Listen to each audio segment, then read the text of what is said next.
way.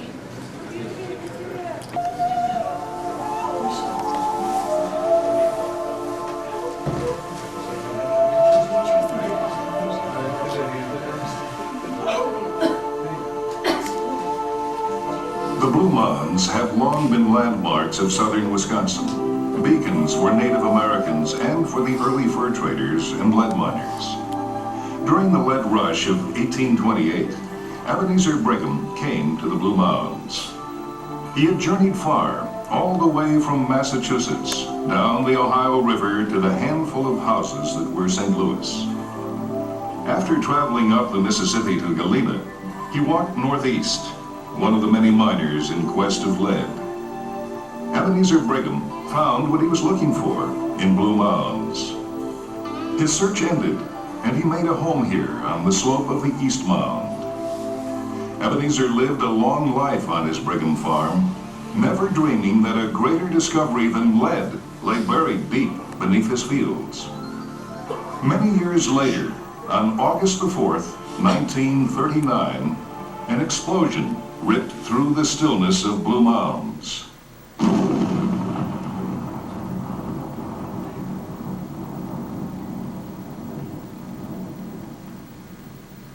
After the dust had cleared over the limestone quarry on the old Brigham farm, the workmen stared in amazement at the huge opening in the rock. A great cavern. News of the discovery spread quickly. Everyone wanted to see. Geologists, anxious to protect the cave and its fragile treasures, advised the Brighams to board up the entrance until preparations were made. There were things to do, rocks to clear away, wooden walks and stairways to build. And if visitors were coming, the cave needed lights, illumination, to show the beauty that had been buried for so long. Finally, on Memorial Day weekend in 1940, Cave of the Mounds was opened to the public. Crowds of people came. In the first 27 weeks, 59,000 visited the cave. And the marvel they saw is what you will see today. Just as people wondered then, we wonder today and ask the same questions. How did the cave come to be? A simple explanation is this. The rock here in Blue Mounds is limestone. Over many, many years, this limestone was dissolved by acid far below the surface. To understand the process, let's go back to the time when the sedimentary rock of southern Wisconsin started to develop.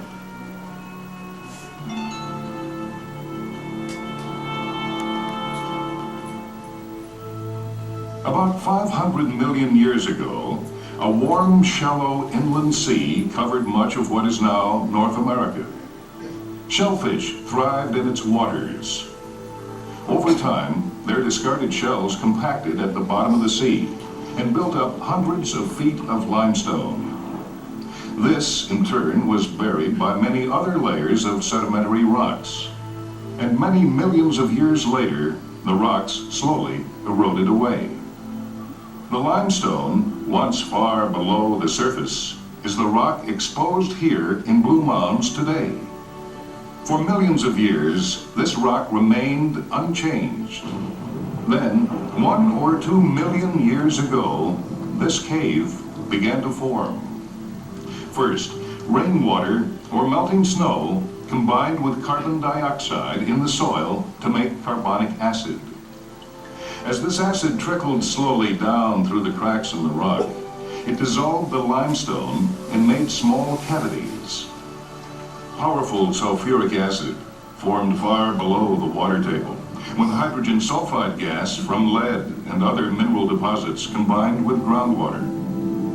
This strong acid moved upwards through cracks in the rock, enlarging the cavities until finally a large cavern formed. Eventually, as the surface of the earth eroded, the water drained out of the cave, and acid could no longer work to dissolve the rock.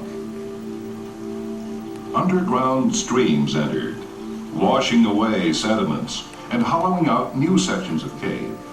Chambers that twist and turn like corkscrews. And today, the geologic process continues. You can see it taking place as year after year, day after day, water drips into the cave and calcite crystals precipitate. It can take a long time, more than 100 years, for a single formation to grow 1 inch.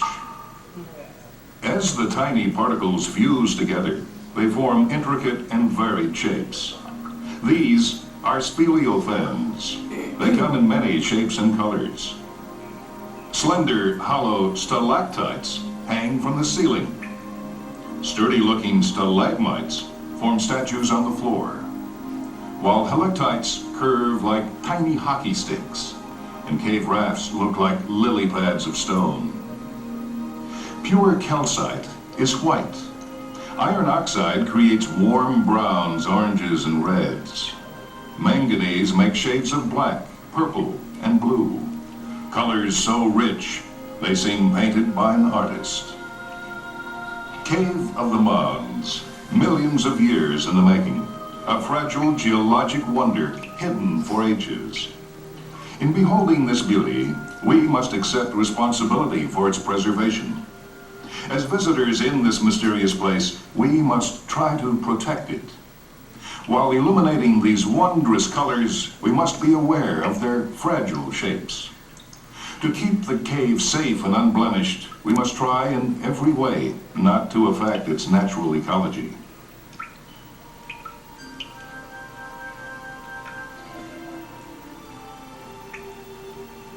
The United States Department of the Interior has distinguished Cave of the Mounds as a national natural landmark because it is a treasure.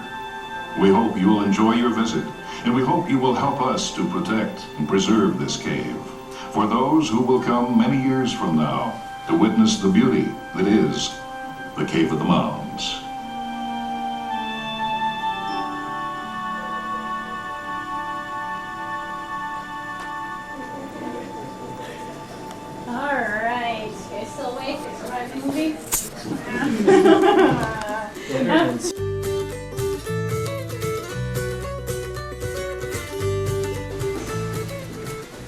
Looks like we got everybody. Well, welcome to the cave. We finally made it down in here.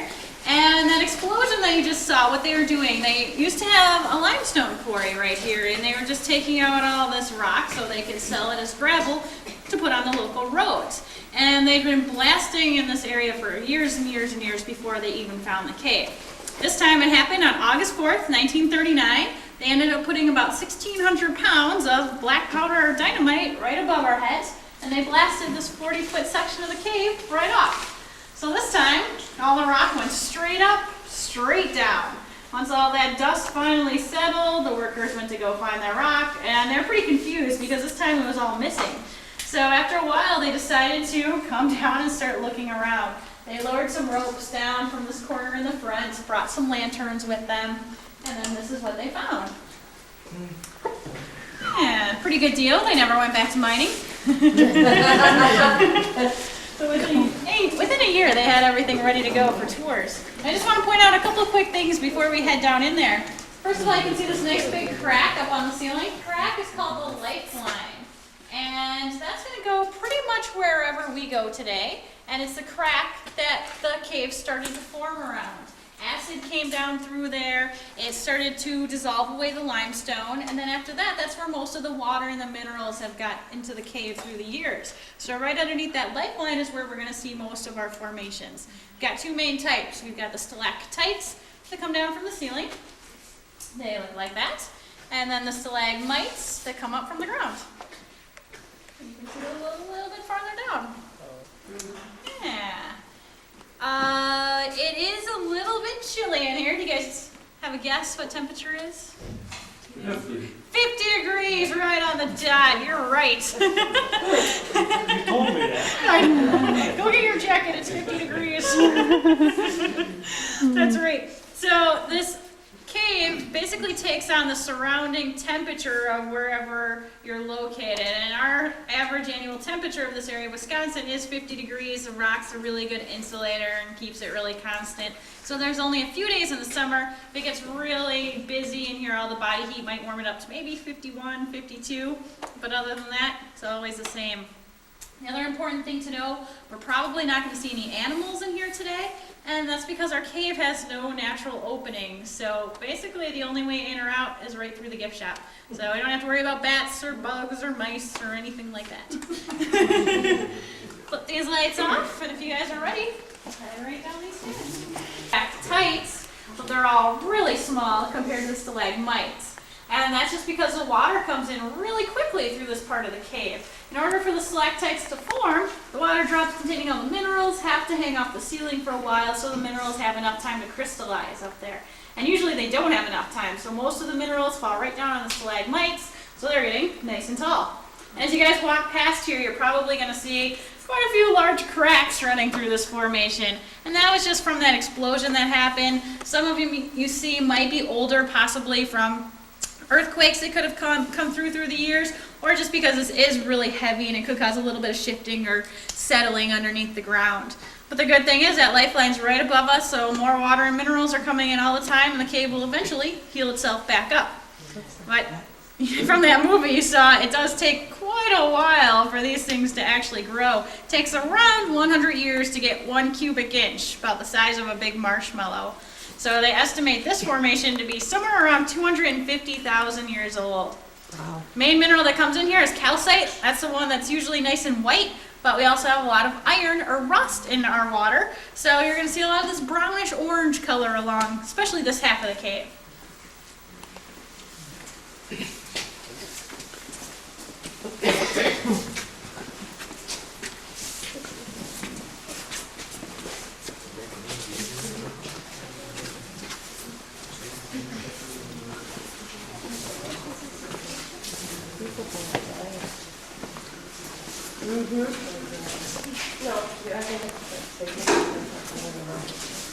There's some of the rocks they wanted. That's right. Exactly. They found some. Limestone. That's right. I know next to nothing about rocks or geology. That's the one. You got it right there. Everything, basically the cave is made up, all the walls are just made out of the limestone, and then this rock also has the iron, the manganese, and the calcite. 3 minerals mixed in, and that's what makes everything that you're going to see in the cave today. Alright, so it's going to get a little bit dark in the back. Flip these off. Oh, scary, scary. Now what we're looking at up in the front, this is called the south end collapse. And this part of the cave was already caved in or collapsed when they came down here in 1939 to start looking around. Right up in the corner, there's a tunnel. And they had some workers come in the 70s. And they're trying to see if they could find more cave on the other side of this collapse. So they just drilled back through all that rock, and once they got about 60 feet back there, the rock started getting really shaky and unstable, so they had to turn around and come out right away. But they figured that at one time the cave did go much farther back through here. And so all these big rocks that you see piled up right now are all the rocks they took out of that tunnel when they're drilling that out. The really neat thing about this collapse is you can actually see the top end of it when you head up to the parking lot today. So when you leave the gift shop, you take the sidewalk back up the hill. Right where it meets up with the parking lot, there is an oak tree with a big rock underneath it. And when you look down on the ground kind of dips in a little bit right there. And that's the sinkhole for this collapse. So we're about 45, 50 feet underneath the parking lot right now. Wow. Yeah. I'll show you one more thing here. And if you guys just flip around and look right where we just came from, but up towards the ceiling here, kind of a dark tip right here. Continues on, kind of a pencil-shaped object. Can you guys see that? Kind of, sort of. That is our largest fossil in the cave. And it's a fossil of a giant cephalopod, which is like a big squid or a big octopus that lived inside a shell. And the shell's about 6.5 feet long. Starts right over here, goes all the way down to this side, and right over here are where those legs or the tentacles would have come out, about another 3 feet. Put the big light on for you. There it is. And our lifeline goes right through it, so a little bit was dissolved away, but most of it still looks pretty good up there. Why does it seem like one side of the cave is all wet and the other side of the cave is all dry? Well, basically, it just depends on where the lifeline is, and the formations are a little bit closer to this wall from that lifeline, and so they're growing up there and all the water's basically coming in there. If the water was running down the other side or being over closer, we would have more formations growing, basically where the sidewalk is, but it's just the way the water happens to drip in through that lifeline. There's not any formations over on the other side. Do we do damage to this cave because of the parking lot right above us? The parking lot, that's a really good question. There's a couple different things. The parking lot doesn't do too much damage because it is made out of gravel, so the water can still seep through there. But there is a section that Cave of the Mounds Road is right over top of. And right there, the water can't get through the pavement, so that part is growing back a lot slower than it really should be. And I'll show you where that is when we get there. Okay. The other thing is I have to keep turning off the lights behind us, and that's because that's the main problem that we have in here. With the lights on, it provides the right atmosphere for algae to grow, and so it would get really green and slimy in here. And then we do have to go through in the winter and clean off some of the sections where the lights are on a little more often in here. This next section we're going to head down into is carved out by a river, and it twists and turns back and forth underneath the sidewalk we just came across. When we get down to the bottom of it, you can look for a red light. That's going to be the deepest part of the cave. We're going to be 70 feet below the ground right there. Also on the way down, if you take your hand, run it right down this handrail, at the very bottom, you'll run right into a white lumpy stalagmite. And that's the one you get to touch, so make sure you give it a good rub on the way down those stairs.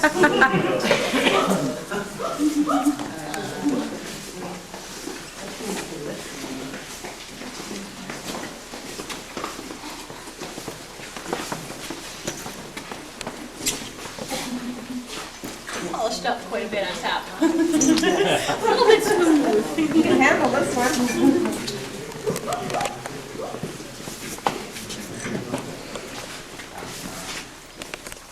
Rub the Blarney Stone. Yep. Yeah. Duck. Yeah, this is one area that you're going to want to watch your head. I'm still short enough. Here and there, it kind of goes down. Yeah. Okay, I'll duck. Oh, yeah. You might need to duck here, too. A little bit. As you walk along too, you might see some drill scars along the edges of the rock. They did make it bigger in some of the areas, so we don't have to crawl through here.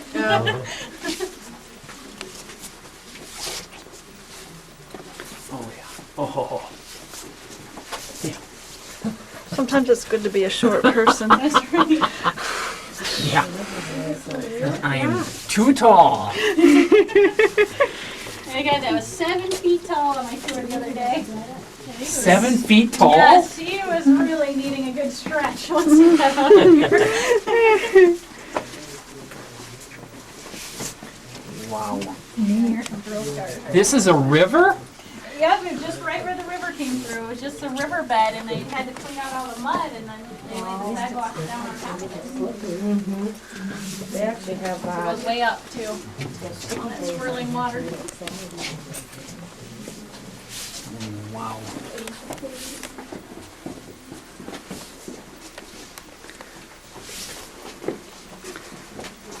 Okay, here.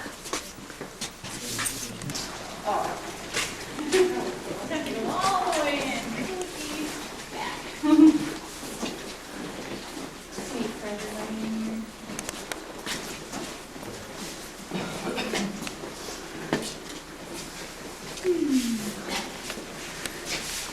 We used to have haunted houses too in that section that we just came out of for Halloween, but it was just a little bit too scary and lots of things to hang your head on, so not anymore. Cadaverino to pop out. I know. What is that? Yep. Lots of good hiding places down there.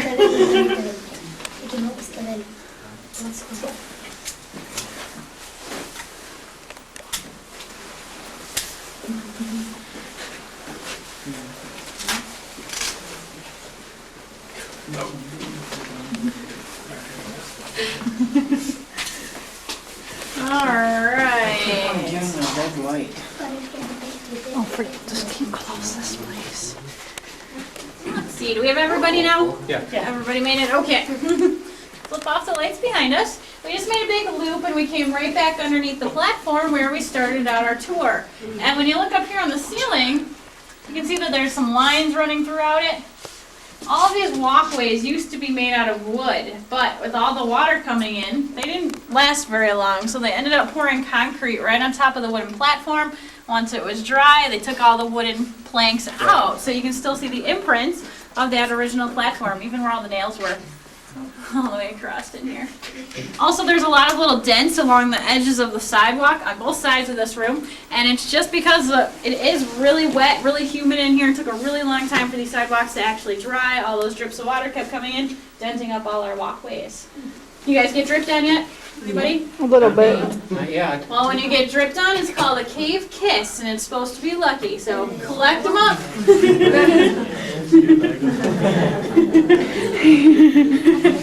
Also in this room, underneath this ledge, right in front of me, there's 2 secret passageways in here. So we actually got to crawl underneath there. You could go in, crawl to your left, you could go back probably another 20 or 30 feet, go in there, crawl to your right, and you'd wind back down into that river carved section that we just came out of. Problem is, though, we're right underneath the site of that explosion, so there's all that rock fill basically in this room and underneath this ledge, so it's pretty tough to get through there nowadays. Next light's on. If you guys are ready, we'll just keep on walking. Alright, so this room that we're in right now is the largest room in the cave, and the reason why it's so big, there's 2 of those lifelines up on the ceiling, so the cave was able to form in 2 separate directions. The first one is this nice jagged lifeline right here. That's the one we followed down by the large stalagmites and then all the way down by the flaps. The second one just comes right up through the middle of this room and follow it right over our heads, and this one leads back into the corner, back in this direction. When you look back there, there's some formations that are looks like they're running down the back wall. And those are called ribbon stalactites or bacon strips. They look just like bacon when you get up close. You'll see a few more of those along the way. Also in this room, if you look right above on the ceiling, there's all these small stalactites. And the small ones are called soda straw stalactites because they're hollow right up through the middle just like a straw. And that's how almost all of the large stalactites in the cave will start out. So these straws get to be about that size, maybe a little bit longer, and usually the hollow end will start to get clogged up with all the minerals coming down in here. Once that happens, the drips of water can't come straight down, they'll have to go around and clog, so the stalactite will have to start getting wider and longer. So we'll see some larger ones in just a little bit. We're just too close to that explosion still, so when you look up between the lifelines again, see all these white patches up on the ceiling. That's where all those large stalactites were at one time. Looks like quite a few of them were probably broken off during that blast.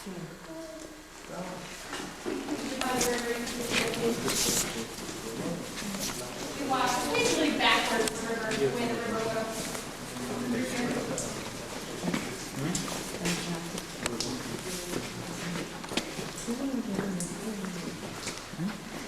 You mentioned a river. Right. Where does it ever get out? Okay, there's a couple things with that.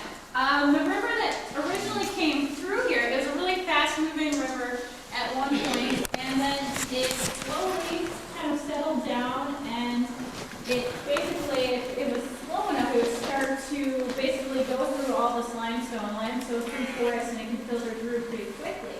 But some of the sections you're going to see in a little bit, and you have some pools of water back there, and you've got to pump those out because some of the pools get basically naturally lined with all the minerals, and once that happens, there's no spaces for all the water to filter through. So the water that's in here now is basically trapped in here. But when it rains really hard, there will be some small streams that will form up, especially where we just walked through, and they'll still collect on all the limestone, so after maybe a couple hours, they'll go through and they'll be gone. So, it depends on where it's located. So these are, they never find any exit to, like, say, a river that we have above ground? Right, they never found anything like that. And so probably at one time it did connect maybe farther where some of these collapses are, and after a while, maybe hundreds of thousands of years ago, they were basically blocked off from everything and the water Stayed doesn't get here. in through there. Yeah, it doesn't get in through there anymore. Yep. What we're looking at up here in front, this is another collapse right here. And this one, our light line goes right through, got all kinds of water and minerals coming in. They call this stuff that kind of looks like ice running down on top of the collapse. That's called flowstone. And the minerals will just come in, they'll crystallize.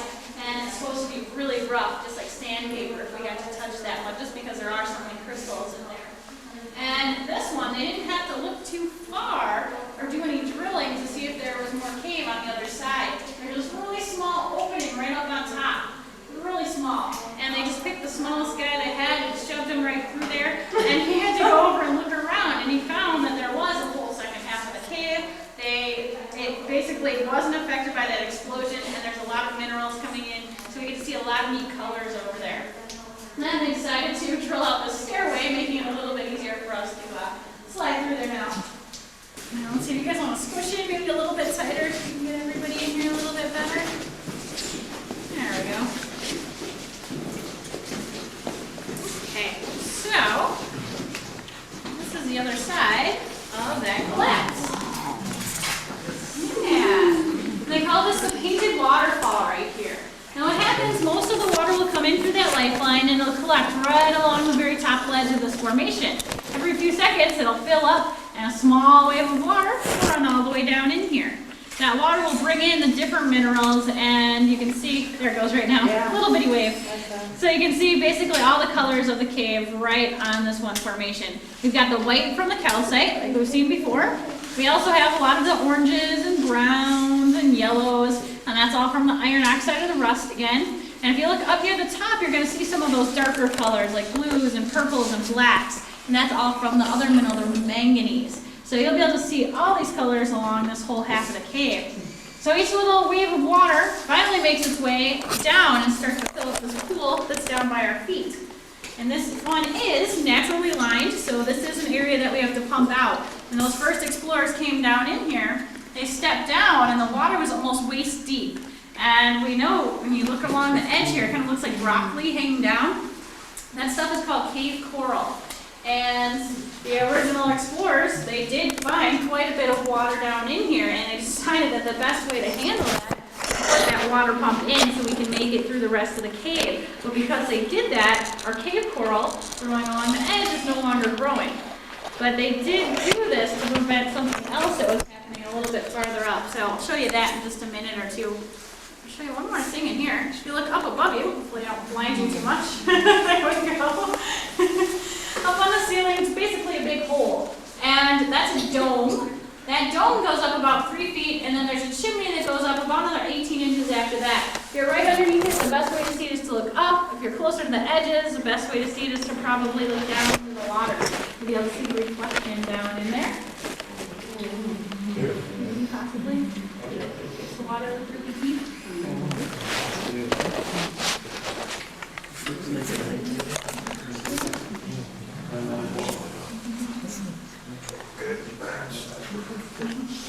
Those nice red stalactites coming along the edge of the dome, those are called bleeding stalactites, just because they're nice and red. Domes are probably caused by pockets of sulfuric acid that rise up and then dissolve away the limestone, but they're still doing the research on that, so it's the best guess right now. A couple more quick things in here. Got a few more of the soda straws up along this ledge. When those soda straws start to clog up, they're going to look like these on the ceiling. These are icicle or conical stalactites. So it's kind of the middle-aged stalactite. They're going to keep growing, and they're going to look like these guys in the next room here. Yeah.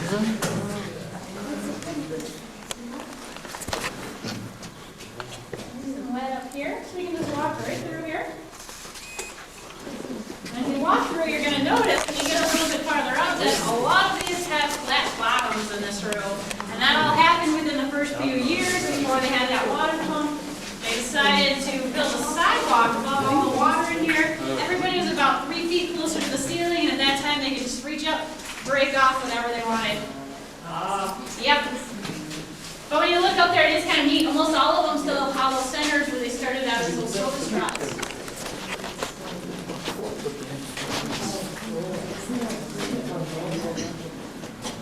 And we call call this a cathedral room. Kind of looks like a pipe organ right up in the front.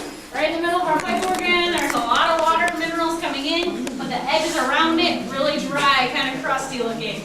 And this is the section that's covered over by Cave of the Mounds Road. The road starts right up over here and runs diagonally right over the cave. The water can't get through there. This is growing back. This has been broken off maybe 55, 60 years, and there's a few spots with a few centimeters of new growth, but other than that, not too much coming back.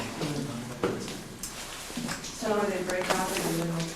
They will. When you look up, when you get up closer to the front, you might be able to see there's some new ones that are starting to grow back. There's some of the small soda straws on the ends of some lighter.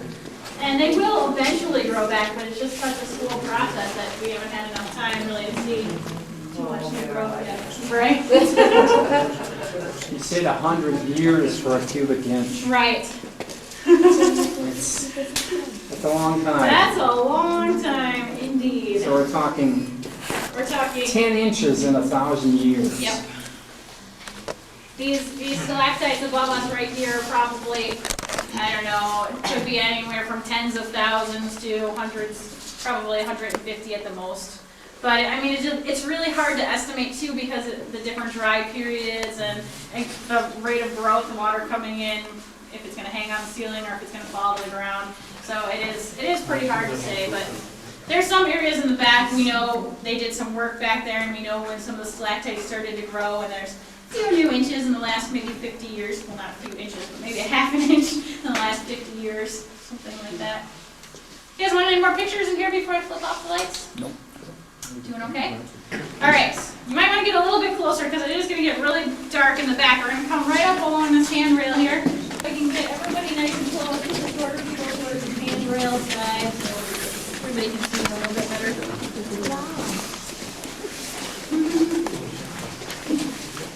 There we go.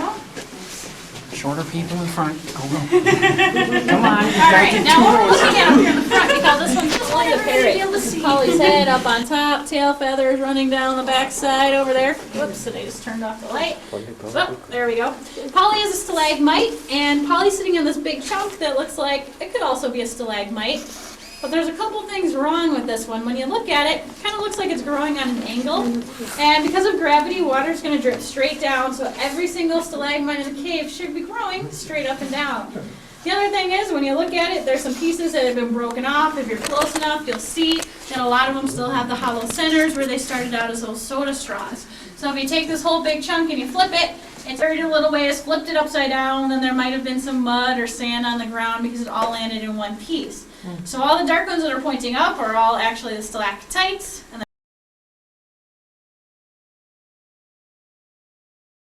then Polly, and all the white globs sitting on top are all the stalagmites that started to grow after it was already sitting on the ground. Yeah. And Polly does a little trick for us. So, what's going to happen? I want everybody to look right at Polly, and I'm going to turn off the lights. When I tell you to close your eyes, close them. When I tell you to open them right away. Okay, so I'm going to shut these off. I'm just going to have to lean past you a little bit so we can reach Polly. There we go. Can everybody see Polly? Okay. We'll try it on Polly. If not, we'll try it another place. Close your eyes and open. Oh, this doesn't last too long, but all the calcite in here is phosphorescence, and it'll glow in the dark. Just like the glow-in-the-dark stars you can stick up on your ceiling, stores the light, slowly releases it. So this time look on these soda straws. Stretch up here a little bit. Okay, close your eyes again. And open. Oh. Wow. Yeah. And there it goes. Yeah. All right, now this next section we're going to go through is a little bit smaller. This part is called the narrows, and it's going to get a little bit tight. It's not too bad, though. It only goes back about 15 feet. But if you're tall, watch your head. You might have to turn a little bit to slide through the last section. It's not too bad, though. When you get to the other side of it, you're going to look down, and you'll see these big pools of water on the ground. And they look pretty deep, but what you're seeing is a reflection from the ceiling. They're only maybe an inch or two. Up close personal look at a lot of soda straws on the way through, and also you're going to see some columns. And columns are when the stalactites, stalagmites grow until they touch. So don't worry if you're close touch through here because it is a little bit tight. You guys ready? Ready? Okay, let's do it. Imagine anyone 7 foot tall got through there. Yeah, it's trouble. Did he have to crawl? You know what? I don't even remember. He was at the end of the line for that part, so I didn't even really get to see him come through there. But I had another guy that was 6'8". He just like was like, oh, down and squeezed through.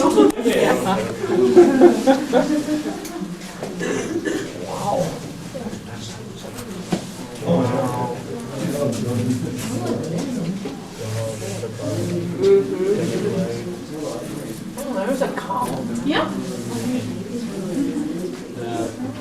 The one right in the middle of the room is almost a column right behind you, but No, it's like, no, you weren't in the way, I was turning it sideways. no problem. What a view. Top end of that stalactite got broken off, I think, when they put the sidewalks in this group. So it was a lot closer at one point.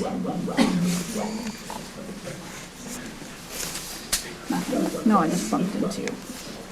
Cool. Very cool. Nice. See how we're doing back there? We have almost everybody through yet? We got everybody? Yep. Yep. Okay. Good, well, sort of. We made it. That's a good sign. Okay, now I know it's really hard to see if you're in the back. We're going to leave the lights on as we walk through so you guys will all get a good look. Just wanted to point out a couple things for when you get up here. When you look into this direction, this is actually where the cave continues on. The next few rooms we're going to go into, we leave the cave, we enter a tunnel that they drilled out. They went right along the outside of the cave, they put big openings, kind of like windows in, so we can see even farther down through the way we're looking right now.